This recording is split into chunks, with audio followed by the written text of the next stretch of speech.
بسم الله الرحمن الرحيم والصلاة والسلام على سيد الأنبياء وأشرف المرسلين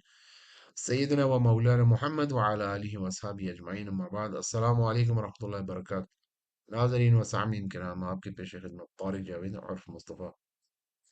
آج ہم امام نسائی رحمۃ اللہ علیہ کے رسالہ خصائص امیر المومنین علی ابن ابی طالب کی باب نمبر 4 کی حدیث نمبر 14 پڑھنے جا رہے ہیں۔ میرے سامنے اس کی سند ہے، میں سند پڑھتا ہوں، ساتھ ساتھ میں اس کا حاشیہ بھی پڑھتا جاؤں گا تاکہ وقت کا ضیاع نہ ہو، اور اس کے بعد اس کا متن، پھر متن کا ترجمہ۔ اخبرنا احمد ابن سلیمان الرحاوی، رحاوی کے حاشیے میں قوس نمبر 2 زیادت من طا، جامعہ طہران کے خطی نسخے میں یا قلبی مخطوطے میں یہ زیادت ہے، یہ نسبت زیادت ہے۔ وہ فرماتا ہے کہ قال حدثنا عبید اللہ، ایک مطبوعے میں عبداللہ کے الفاظ میں محقق شیخ الزاوی دانی ابن منیر اہل زاویہ سلفی نے لکھا ہے کہ یہ سابقہ مطبوعات میں کسی ایک مطبوعے میں عبداللہ کا لفظ ہے، لیکن محقق نے اسی کو عبید اللہ ہی رکھا ہے، ثابت کیا ہے اس کو۔ عبید اللہ فرماتے ہیں قال اخبرنا ابن ابی لیلہ عن الحکم والمنحال، حکم اور منحال ان دو سے روایت ہے، عن عبد الرحمن ابن ابی لیلہ عن ابیہ انه قال لعلی وكان يسير معه ان الناس قد انكروا منك انك تخرج في البرد في الملاءتين وتخرج في الحر في الحشو والثوب الغليظ. قال أولم تكن معنا بخيبر؟ قال بلى. قال فإن رسول الله صلى الله عليه وسلم بعث أبا بكر وعقد له لواء فرجع، وبعث عمر فعقد له لواء فرجع بالناس، فقال رسول الله صلى الله عليه وسلم لأعطين راية رجل يحب الله ورسوله ويحبه الله ورسوله ليس بفرار، فأرسل إلي وأنا أرمد، أو فأرسل إلي وأنا أرمد، فقلت إني أرمد، فطفل في عيني وقال اللهم اكفيه أذى الحر والبرد، فما وجدت حرا بعد ذلك ولا برد۔ راوی اس کے ہیں عبد الرحمن ابن ابی لیلہ، وہ اپنے والد ابو لیلہ سے روایت کرتے ہیں کہ انہوں نے کہا انہ قال علی علی، کہ انہوں نے علی ابن ابی طالب رضی اللہ عنہ سے فرمایا وکانا یسیر معاہ، کانا یسیر معاہ کا معنی کہ ان کے ساتھ سفر کیا کرتے تھے، اور حاشیے میں محقق نے لکھا ہے فی المطبوعہ فی جامعہ فی طاس یسمر معاہ، جامعہ طہران کے خطی نسخے میں وہاں پہ لفظ یسمر معاہ جس کا معنی بھی ایک ہی ہے کہ سفر کرنا۔ فرماتے ہیں وکانا یسیر معاہ، ان کے ساتھ سفر کیا کرتے تھے ابو لیلہ رضی اللہ تعالی۔ وہ فرماتے ہیں کہ انہوں نے حضرت مولا علی بن ابی طالب رضی اللہ عنہ سے فرمایا ان الناس قد انکروا منک، کہ بے شک لوگوں نے آپ سے ایک عجیب و غریب معاملہ دیکھا ہے، وہ نا واقف ہے، نا پہچان پائے ہیں۔ وہ ایسی بات ہے انک تخرج فی البرد فی الملاۃ، وہ یہ ہے کہ آپ سردی میں دو پتلی چادروں میں، جو ایسی چادر، ایسا غلاف جسے عربی میں ملاۃ غطاء رقیق، پتلا باریک غلاف جو کہ یفرش به او یفرش به او یوضع علی السریر، یا یفرش به السریر، جس طرح بستر کے اوپر آپ چادر نہیں ڈالتے، پتلی باریک چادر، اس کو فرش کرنے کے لیے، اس کو ملائم اور نرم کرنے کے لیے، تو وہ پتلا غلاف ہوتا ہے، تو وہ پتلی چادر ہوتی ہے، تو اس کو عربی میں ملاح بھی کہا جاتا ہے۔ تو یہ آپ دو پتلی چادروں میں سردیوں میں نکلتے ہیں، اور تخرج فی الحر فی الحشو والثوب الغلیظ، مفہوم یہ کہ آپ گرمیوں میں موٹے کپڑے اور بھرے ہوئے کپڑے، یا اونی کپڑے میں، یا اون میں، یا کپاس میں، کپاس اور اون تقریباً ایک ہی معنی میں، لیکن کیونکہ وہ بھی گرم ہوتی ہے۔ حشو اس کو بھی کہا جاتا ہے عربی میں جس سے تکیے کو بھرا جائے، اب تکیے میں آپ اون بھرتے ہیں، کپاس بھرتے ہیں وغیرہ، تو وہ گرم ہی ہوتی ہے۔ تو آگے انہوں نے، راوی نے خود ہی وضاحت کر دی وہ ثوب الغلیظ، موٹے کپڑے میں، گرمیوں میں کوئی موٹا کپڑا نہیں پہن سکتا انسان۔ تو مولا علی ابن ابی طالب رضی اللہ تعالیٰ نے فرمایا اولم تکن معانا بخیبر، کیا تم ہمارے ساتھ خیبر میں نہیں تھے؟ تو ابو لیلہ فرماتے ہیں قال بلا، جی ہاں بالکل، کیوں نہیں؟ قال مولا علی ابن ابی طالب نے فرمایا فإن رسول اللہ صلی اللہ علیہ وسلم بعث ابا بکر وعقد له لوا، اس موقع پر بے شک آپ رسول اللہ صلی اللہ علیہ وسلم نے ابو بکر صدیق رضی اللہ تعالیٰ عنہ کو بھیجا اور ان کو جھنڈے کی ذمہ داری اور انتظام سونپا، ان کو انہوں نے جھنڈا دیا، عطا کیا۔ مفہوم اس جملے کا یہی ہے، عقد له لوا، عزم کر دینا یا اس کو اس کی ذمہ داری اور انتظام سونپنا، اس کو ذمہ دار بنانا، اس کا والی بنانا۔ مفہوم یہ ہے کہ ان کو انہوں نے جھنڈا عنایت کیا اور اس کی ذمہ داری دی۔ فرجع، تو ابو بکر صدیق رضی اللہ تعالیٰ عنہ واپس آ گئے۔ وبعث عمر، پھر آپ صلی اللہ علیہ وسلم نے عمر کو بھیجا، فعقد له لواء، اور آپ صلی اللہ علیہ وسلم نے ان کو جھنڈا ان کے حوالے کیا، ان کو اس کا ذمہ داری اور انتظام دیا، ان کو اس کا مسئول بنایا۔ فرجع من الناس، تو وہ بھی پھر لوگوں کو لے کے واپس آ گئے، مجاہدین وغیرہ، مجاہدین صحابہ کرام کو لے کر واپس آ گئے، مارکے میں کامیاب نہیں ہوئے۔ فقال رسول اللہ صلی اللہ علیہ وسلم لأعطین الرایة رجل يحب الله ورسوله، لأعطين الراية رجل يحب الله ورسوله ويحبه الله ورسوله ليس بفرار۔ آپ صلی اللہ علیہ وسلم نے فرمایا، پھر آپ صلی اللہ علیہ وسلم نے فرمایا کہ میں ضرور بر ضرور جھنڈا اس شخص کو دینے والا ہوں، اس مرد کو دینے والا ہوں جو اللہ اور اس کے رسول سے محبت کرتا ہے اور اللہ اور اس کا رسول بھی اس سے محبت کرتا ہے۔ وہ آگے فرمایا لیس بفرار، اور وہ فرار ہونے والا نہیں ہے۔ یہ خصوصیت آپ صلی اللہ علیہ وسلم نے ان کی فرمائی، بیان فرمائی کہ وہ فرار نہیں ہونے والا، وہ واپس نہیں آنے والا۔ تو آگے مولا علی ابن ابی طالب فرماتے ہیں فارسل الیہ وانا ارما، تو آپ صلی اللہ علیہ وسلم نے میری طرف کسی قاصد کو، میری طرف کسی کو بلانے والے کو بھیجا، وانا ارمد، اور میں ارمد تھا، مجھے یعنی کہ چشم آشوب تھا، آنکھ پھولی ہوئی تھی، آنکھ میں مجھے درد تھا، ایک آنکھ کی بیماری ہے۔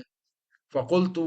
جب آپ وہ فرماتے ہیں کہ میں نے، جب میں آیا ان کے پاس، آپ صلی اللہ علیہ وسلم کے پاس، صلی اللہ علیہ وسلم کے پاس، تو ان سے فرمایا کہ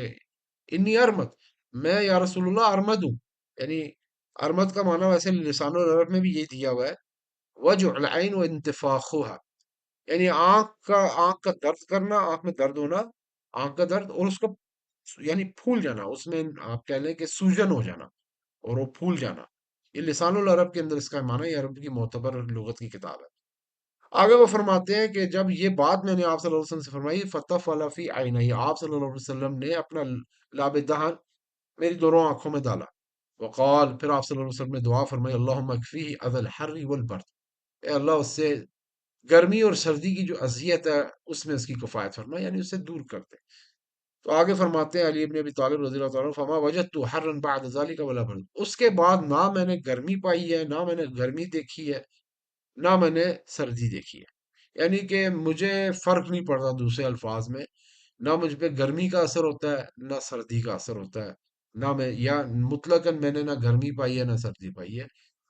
اسی وجہ سے وہ گرم کپڑے سردی یا پتلے کپڑے کسی بھی موسم میں پہن لیتے تھے، تو یہ ان کا معاملہ تھا، اور یہ ان کی آپ کہہ لیں کہ کرامت بھی کہہ سکتے ہیں اور ان کی خصوصیت کہہ سکتے ہیں۔ اب آ جائے اس حدیث کی صحت کے متعلق، تو محقق نے اس کی صحت کے اوپر جو حکم لگایا ہے وہ ہے، کہتے ہیں کہ اس کی اسناد ہے ضعیف۔ کیا علت ہے؟ وعلت الاسناد هو ابن ابی لیلہ واسمہ محمد ابن عبد الرحمن۔ یہ ابن ابی لیلہ کون سا راوی ہے میں آپ کو بتا دوں، یہ وہ راوی ہے، اس کے اوپر حکم لگایا ہے کہ یہ ضعیف ہے۔ ویسے اس حدیث کی ایک مطابع سنن ابن ماجہ میں بھی موجود ہے اور وہ مختلف سند کے ساتھ ہے، لیکن اس میں بھی آخری جو راوی ہے نا، یہ راوی اور یہ راوی اس کے اندر مشترک ہے۔ میں سند بھی پڑھوں گا اور آپ کو بتاؤں گا، وہ مطابعت اس کی تقویت دینے کے لیے کافی ہے۔ بہرکیف اس نے کہا جی کہ یہ ابن ابی لیلہ، اس کا نام محمد بن عبد الرحمن ہے، صدوق، سچا ہے، صحیح الحفظ، حافظہ اس کا بہت برا، صحیح الحفظ جدن، حافظہ اس کا بہت برا ہے۔ اچھا، بڑی عجیب سی بات ہے کہ سچا بھی ہے اور بہت برا حافظہ ہے، لیکن مطابع اس کی حدیث ایک موجود ہے، تو یہ تو اس کا ازالہ ہو جانا چاہیے۔ خیر، کما فی تقریب التہذیب، امام ابن حجر اسقلانی، اور آگے اس نے ایک اور جرح کی ہے، بڑی عجیب سی جرح کی، وقال الخوئی فی معجم الرجال، جلد 16 غالباً صفحہ نمبر 215، یہ راوی کا نمبر اس نے جو ترقیم کی 215، واللہ عالم بصواب، کہتا ہے مجہول الحال ہے۔ اچھا دیکھیں، مجہول الحال اور مجہول العین اور راوی کا مجہول ہونے کے متعلق ہم نے اصول حدیث کے درس میں یہ راوی کی ضبط پہ، حافظے پہ جرا ہوتی ہے، یا اس کی عدالت پہ جرا ہوتی ہے۔ بنیادی طور پہ اس کی عدالت پہ ہی جرا ہے کہ راوی کا مجہول ہونا۔ یہ اصول حدیث کا قاعدہ ہے کہ دو قسم کی جرح ہوتی ہیں، دو قسم کی کیٹیگریز ہیں: ایک راوی کی عدالت، ایک راوی کا حافظہ یا ضبط۔ اب جو جہالت کی جو جرح ہے وہ اس کے عدالت کے اوپر آتی ہے بنیادی طور پہ۔ اچھا، مجہول وہ راوی جس کے بارے میں معلوم نہ ہو۔ دو قسم کے مجہول ہوتے ہیں، ایک ہوتا ہے مجہول الحال۔ اب اس میں بھی دو تعریفات ہیں، لیکن بنیادی تعریف یہ ہے جو کہ اکثر محدثین بیان کرتے ہیں: مجہول العین وہ راوی ہوتا ہے جس کا نہ حال پتا ہوتا ہے کہ حدیث کے اندر اس کی ثقافت کا، اس کی عدالت کا، اس کے حافظے کا کیا مقام ہے، اس کی عدالت کہ وہ کتنا سکہ سچا راوی ہے، کچھ بھی معلوم نہ ہو، اور نہ اس کا نام معلوم۔ جیسے فلاں کہتے کہ حدثنی شیخن یا حدثنی رجل، کسی ایک مرد نے مجھے روایت کی، مجھے بیان کیا، خبر دی وغیرہ، یہاں اس کے بارے میں کچھ معلوم نہیں۔ مجہول الحال وہ راوی ہوتا ہے جس کا نام تو معلوم ہو، لیکن اس کے احوال کے حدیث کی روایت میں اور سیرت میں، کردار میں، اور ثقافت میں اس کے احوال کیا ہیں، کہ اس کا حافظہ کیسا ہے، کس معیار کا ہے، یہ اور وہ راوی سکہ سچا ہے کہ نہیں ہے وغیرہ، یہ چیزیں معلوم نہ ہو تو اس کو مجہول الحال بولا جاتا ہے۔ اب یہ ایک طرف یہاں پہ محقق کہہ رہا ہے کہ سچا ہے، برے حافظے والا ہے، دوسری جگہ جرا کرا مجہول الحال ہے، تو یہ دونوں باتیں آپس میں بیٹھتی نہیں ہے، یہ آپس میں کھلا تضاد ہے۔ یہاں سے اندازہ ہو جانا چاہیے، اور یہ راوی مجہول نہیں ہے، میں آپ کو بتا دوں انشاءاللہ۔ محمد بن عبد الرحمن ابن ابی لیلہ اور عبد الرحمن ابن ابی لیلہ اور ابو لیلہ، اس کے متعلق میں آپ کو اسماء و رجال کی کتب سے ایک الگ مجلس کروں گا، اور میں آپ کو بتاؤں گا کہ اصل میں مسئلہ ان راویوں کے ساتھ کیا ہے، اور ان کے اوپر جرح کی جانے کی وجہ بنیادی کیا ہے، خاص طور پہ اس راوی کے متعلق جو اس تابی اور صحابی ہے، یا تبا تابی اور تابی ہے، جو کہ عبد الرحمن ابن ابی لیلہ اور ابو لیلہ۔ بالخصوص عبد الرحمن ابن ابی لیلہ کے متعلق میں آپ کو بتاؤں گا، اس تابی کے میں یہ بڑا کبیر تابی ہے، کابر تابعین میں ہے۔ چونکہ یہ غالب یقین جب میں نے احوال اسماء و رجال کا مطالعہ کیا ہے، تو ابن ابی لیلہ جس کا نام محمد بن عبد الرحمن ہے، وہ اس راوی عبد الرحمن ابن ابی لیلہ کا بیٹا ہے۔ تو میں انشاءاللہ آپ کو کچھ ایسے واقعات اسماء و رجال کی کتابوں سے اور سیرت کی کتابوں سے اس کی سیرت اور ترجمہ آپ کو بیان کروں گا، تو آپ کو اندازہ ہوگا کہ جو تاریخی طور پہ محدثین و حفاظ کا، ناسبیوں کا ایجنڈا چلا آ رہا ہے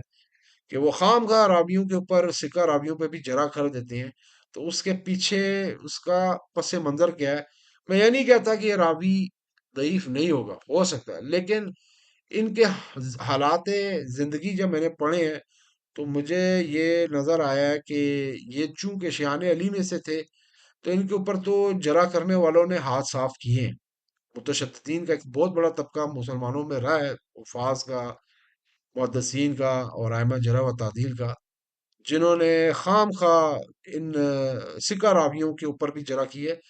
تو جب میں انشاءاللہ اگلی مجلس، اگلا جب درس دوں گا، تو میں اس کے اوپر ایک الگ سے درس پورا تفصیلی آپ کو ان دو راویوں کے متعلق، محمد بن عبد الرحمن جس کو ابن ابی لیلہ بھی کہتے ہیں، اور عبد الرحمن ابن ابی لیلہ اور ابو لیلہ، ان تینوں کے متعلق انشاءاللہ میں آپ کو ان اسماء و رجال کی کتابوں سے ان کے حال احوال بیان کروں گا کہ ماضی میں، تاریخ میں ہوا کیا ہے ان کے ساتھ۔ آگے مزید اس کے متعلق جو تحقیق دی ہے وہ آپ کے سامنے ہے، محقق نے لکھا بھی ہے: والحدیث اخرج احمد فی المسند، امام احمد بن حنبل نے اس حدیث کو اپنی مسند میں بھی روایت کی ہے، جلد نمبر 1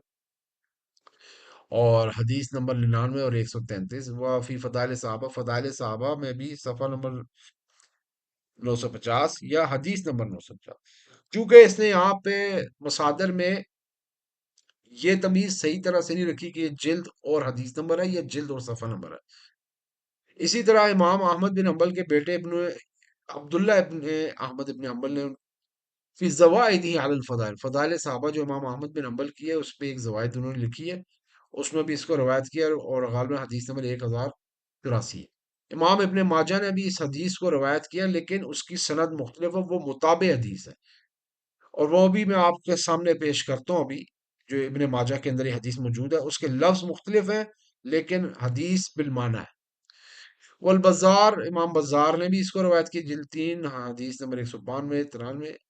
اور 2546۔ وہ ابن ابی شیبہ فی مصنف، امام ابن ابی شیبہ نے بھی اس کو اپنی مصنف میں روایت کی، مجھے ابن ابی شیبہ کے حوالے سے ملی ہے ابن ماجہ میں، اور امام بہیقی نے دلائل النبوت میں بھی اس کو روایت کی ہے، جلد نمبر 12 اور حدیث نمبر 62، نہیں، مصنف ابن ابی شیبہ کی جلد نمبر 12 حدیث نمبر 62، اور امام بہیقی نے اپنی دلائل النبوت میں جلد نمبر 4 حدیث یا صفحہ نمبر 212 سے 213۔ امام ابو نعیم اصفہانی نے بھی دلائل النبوت میں اس حدیث کو روایت کیا ہے، اور یہ صفحہ نمبر یا حدیث نمبر 166 ہے، من طریق ابن ابی لیلہ بھی۔ اچھا، میں اب آپ کو سنن ابن ماجہ سے ذرا حدیث دکھاتا ہوں۔ جب میں نے سنن ابن ماجہ میں یہ حدیث تلاش کی ہے، میں اس کو تھوڑا سا بڑا کرتا ہوں آپ کے لیے تاکہ آپ کو نظر آئے۔ یہ سنن ابن ماجہ، دا بک آف سنن کشف، کتاب کا مقدمہ ہے، باب فضل علی، باب فضل علی ابن ابی طالب رضی اللہ تعالیٰ عنہ۔ بک ہے سنن ابن ماجہ، میں دارالسلام کے پورٹل سے اس حدیث کو لے رہا ہوں، دا بک آف سنن کتاب المقدمہ، حدیث نمبر 117۔ سنن ابن ماجہ آپ لکھیں گے حدیث نمبر 117، آپ کے سامنے حدیث آ جائے گی۔ اس میں الفاظ آپ دیکھیں، حدثنا، امام ابن ماجہ روایت کرتے ہیں کہ ہمیں عثمان ابن ابی شیبہ نے روایت ہے، یہ وہی ہیں جو مصنف ابن ابی شیبہ المصنف کے جو ہے مصنف ابن ابی شیبہ کی جو مصنف ہے، اور غالب یقین عثمان ابن ابی، یہ امام بخاری کے شیخ بھی ہیں، ابن ابی شیبہ، ان کی المصنف بڑی معروف مشہور ہے، انہوں نے روایت کی ہے ابن ماجہ کو، وہ کہتے ہیں ہم سے بیان کی عثمان ابن ابی شیبہ نے، ان کو روایت کرتے ہیں وقی، حدثنا وقی حدثنا ابن ابی لیلہ، یہ وہی محمد بن عبد الرحمن، حدثنا الحکم عن عبد الرحمن ابن ابی لیلہ، یہ تابعی ہیں، قال کان ابو لیلہ یسمر مع علی، کہ ابو لیلہ جو ہے حضرت علی کرم اللہ وجہ کے ساتھ سفر کیا کرتے تھے، فکان یلبسو ثیاب الصیف فی الشتاء و ثیاب الشتاء فی الصیف، وہ کہتے ہیں کہ مولا علی بن ابی طالب وہ سردیوں میں گرمیوں کے کپڑے پہنتے تھے، اور گرمیوں میں سردیوں کے کپڑے پہنا کرتے تھے۔ تو ہم نے ان سے کہا کہ اگر آپ ان سے پوچھا، اب یہ صحابہ کرام کے بارے میں فرماتے ہیں، فَقُلْنَا لَوْ سَأَلْتَهُ، تو جو باقی شیعان علی اور ان کے صحاب تھے، تو انہوں نے کہا کہ ہم نے ان سے کہا کہ اگر آپ ان سے سوال کریں، آپ ان سے ذرا پوچھیں تو صحیح۔ فقال ان رسول اللہ صلی اللہ علیہ وسلم بعث الیہ، تو اب مولا علی بن ابی طالب نے جواب دیا کہ بے شک رسول اللہ صلی اللہ علیہ وسلم نے میری طرف، یعنی میری طرف کسی کو بلانے والے کو بھیجا، کسی کو میری طرف بھیجا، اور میری آنکھیں اس وقت سوجی ہوئی تھی، مجھے چشم آشوب تھا، خیبر والے دن، وانا ارمد العین یوم خیبر، خیبر والے دن، جس دن یہ غزوہ خیبر ہو رہا تھا اور یہ واقعہ مارکا ہوا فتح ہونے کا، اس دن میری آنکھیں سوجی ہوئی تھی، میری آنکھوں میں چشم آشوب تھا، میں چشم آشوب کی بیماری میں مبتلا تھا۔ تو میں نے قلت یا رسول اللہ، میں نے کہا یا رسول اللہ انی ارمد العین، میری آنکھوں میں درد، میری آنکھوں میں درد ہے، سوجی ہوئی ہے، مجھے چشم آشوب ہے، تو مطلب کہ میں یہ نہیں کر پاؤں گا۔ تو آپ صلی اللہ علیہ وسلم میری آنکھوں میں، دونوں آنکھوں میں اپنا لاب دہن ڈالا، یعنی فتح فلا فی عینی او عینیہ، ثم قال اللہم اذهب عنه الحر والبرد، پھر آپ صلی اللہ علیہ وسلم نے دعا فرمائی اللہ اس سے گرمی اور سردی کو دور کر دے۔ قال، پھر مولا علی فرماتے ہیں فما وجدت حرا ولا بردا بعد یومئذ، اس دن کے بعد نہ میں نے گرمی پائی ہے، نہ میں نے سردی پائی ہے۔ وقال، آپ صلی اللہ علیہ وسلم نے یہ بھی فرمایا لَأَبْعَثَنَّ رَجُلًا يُحِبُّ اللَّهَ وَرَسُولُهُ وَيُحِبُّهُ اللَّهُ وَرَسُولُهُ، میں ضرور اس بندے کو بھیجنے والا ہوں جو کہ اللہ اور اس کے رسول سے محبت کرتا ہے اور اللہ اور اس کے رسول سے محبت کرتا ہے، لَيْسَ بِفَرَّارٍ، اور وہ فرار نہیں ہے، فرار نہیں ہونے، فَتَشَوَّفَ لَهَا النَّاسِ، تو لوگوں نے اپنی گردنیں بلند کر لی، یعنی کہ آپ مطلب آپ صلی اللہ علیہ وسلم کس کو بھیجنے والے ہیں، کس کو جھنڈا دینے والے ہیں یا کس کو بھیجنے والے ہیں، انہوں نے اپنی گردنیں تان لی اور اونچی کر لی.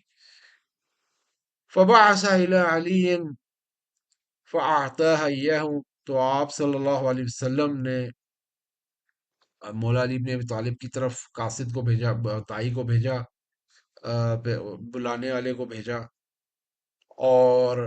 ان کو آپ صلی اللہ علیہ وسلم نے جھنڈا عنایت فرمایا. اس کے اوپر حکم جو لگایا ہے دارالسلام کے محقق نے بھی وہی کہا کہ ضعیف ہے،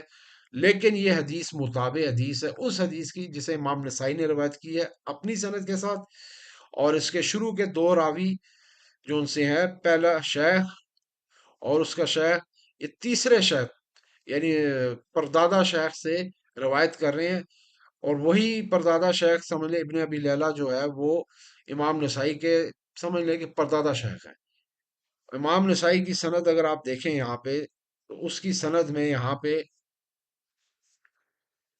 جو